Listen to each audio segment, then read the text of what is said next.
Guys, good afternoon. Parang ang laki ko sa suot ko ngayon. Parang ang taba ako tingnan. Talaga namang mataba ako. Sunduin ko na naman si Sam. Lagi na lang ako nasa car moment ko, no, pag nag-vlog ako. Well, anyway, guys, today is her second day. Sabi niyo naman sa akin, sabi niya sa akin yesterday, yung first day niya was fine. Madali lang naman daw. So instead of her going to start her second day at 1 PM, pinapunta siya ng mas early, like 9:30. So pumunta siya rin ng 9:30 kanina till 4. So that's around 6.5 hours. So maganda yun para mas mabilis niya matapos yung 100 hours. And then, natatawa ako kay Zach. Sabi sa, you're very unsupportive mother. Kasi natawa ako sa kanya. Gumagaling na daw siya sa pagbabasketball niya. Sabi niya, Mommy, I'm getting better on my basketball. My friend said I'm getting better. May isa kasi siyang friend, kasi high school na siya, di ba? May new friend siya, nagbabasketball yung new friend niya. Yung umpisa daw, the first time daw na nag-play sila, 0 to 11. Tapos ngayon daw, 10 to 11 na. Tawa ko ng tawa. Yung tawa ko, yung tawang-tawa ko. Sabi niya, you're very unsupportive mother. Sabi ko, hindi pa ba supportive yung binilang ka ng ring na very expensive, and then sinabi mo gusto mo maging baseball player, tapos binili ka ng baseball, binili ka ng papa mo ng baseball bat, and then baseballs, ang daming balls na binili ng papa mo, then binila ko pa siya ng parang, yung parang net na ihahagis mo yung ball doon ka mag-practice ba, kakahagis. Hindi niya rin ginamit, ang ginagawa niya kasi nilalaro lang niya yung bang ano lang, yung bang trip niya lang, laruin ko, sirain ko, something like that. Kasi kaya hindi siya natututong mag-basketball. Sabi ko sa kanya, learn how to shoot first. Shoot mo muna bago mo gawin yung footwork mo. Kasi yung footwork, mabilis lang yan, madali lang yan. It's easy to develop. Hindi tuloy, nagdunk. Nasira na lang niya yung ring na yan. Kaya inaayos lagi ni Pete. Nagyan na lang ni Pete ng mga kahoy. Kasi kakadunk niya. Akala niya pwede siya mag-dunk dyan sa basketball court na yan. Dinunk niya minsan, nasira yung ring. So inadyasan na naman ni Pete. Nabasag ba? Yung ano niya, yung pinaka... Ano bang tawag niya? Yung glass, yung fiberglass niya. Nabasag kasi dinunk niya. Akala niya pwedeng idang, ano yan, yung original ring from the basketball NBA player. Tapos the next time, inano naman niya, nabasag. Ewan ko, ano pinagagagawa niya dyan? Hindi naman siya nagpa-practice. Nag-ano lang siya ba? Yung bang trip niya, kung ano yung maisip niya, gawin niya. Hindi naman yung appropriate. So ngayon, natatawa pa nga ako, huling-huli siya sa CCTV. Alam niyo yung picture ni Jordan sa ball? Sa mga ano niya yun. So, yung picture ni Jordan, yung nakaganon si Jordan, yung nakataas, yung picture talaga dun sa ano niya, sa pag bumili ka ng Jordan shoes, di ba may Jordan picture, yung gumagano tapos parang nakasplit si Jordan. Ganon na ganon yung itsura niya, pero nangyari, plak na siya sa cement. Kaya lang hindi ko kasi ma-add dito sa video na to kasi in-erase na ni Pete. Pero tawang-tawa talaga. Imbis magalit kami ni Pete, tawa kami ng tawa.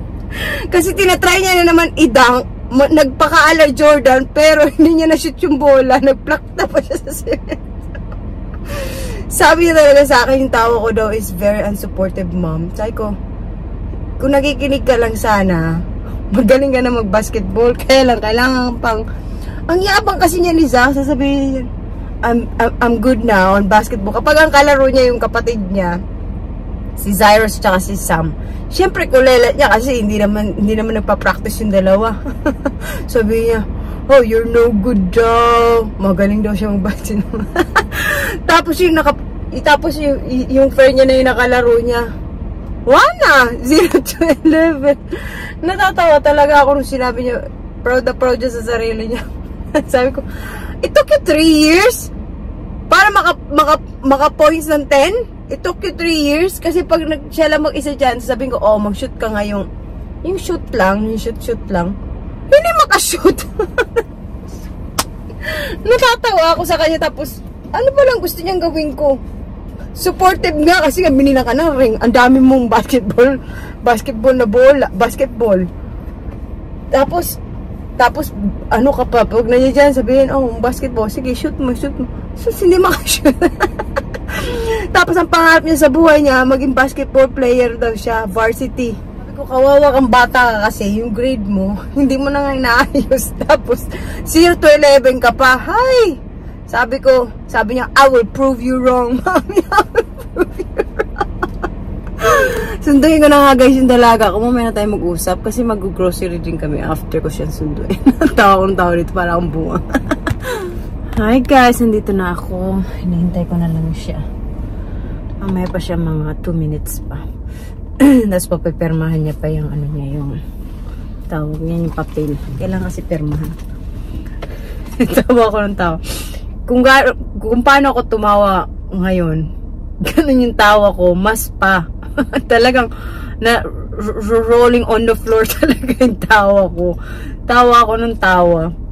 Kasi sabi, basta kung makita mo lang kung paano siya, kung makita nyo lang yung mga ano niya, yung kalokohan tsaka kapalpakan niya sa basketball. Masasabi mo talaga na ano ba yan? Kasi matatawa ka talaga sa kanya. Kasi pag siya lang mag-isa, feeling professional na talaga siya, na parang wala nang tatalo sa kanya. Pero pag andyan yung friend niya si Adrian, 0 to 11 pala siya. Sabi niya, at least natalo ko si Papa. 3 to 2 kasi. 3 siya, 2 si Pete. Pero halos magsapakan na silang dalawa. Sabi ko, oo nga, natalo. Sa 20 minutes na yun, 3 points na nakuha mo. Alam mo, minsan, kailangan kinikriticize mo yung anak mo. Number one critic ako.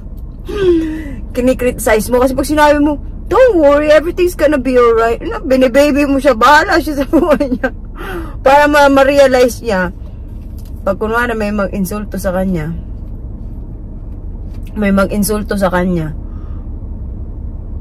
tingin sa kanya yung matanda. May mag-insulto sa kanya. Tapos, at least hindi na siya mapipigong kasi inunahan ko na sila. Inunahan ko na silang insultin. Ay nako, sabi ko, ay nako, yung galawan nitong anak ko, nitong binata ko, galawan to ng yung panganay namin kapatid, galawan niya to.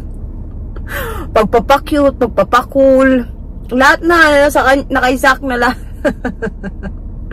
Kaya minsan natatawa ako, may talent naman siya. Kung siseryosohin lang niya guys, kung siseryosohin lang talaga niya yung talent niya, magaling naman sana. Kaya lang kasi tawag sa kanya ng lola ko, yung lola ko dito, mischievous, gayang manang-mana daw sa tatay ko. Sabi ko, ganun ba? Sa kanya pala nagmana yun. Kaya pala masyado ako nag-iisip kung kanino nagmana tong bata ito sa pagiging sutil ba? Yung bang pilyo na hindi mo maintindihan kung saan nanggagaling yung mga ano niya. May talent naman talaga siya guys. May talent naman talaga siya. Magaling naman talaga siya. Tapos malakas ang loob niya.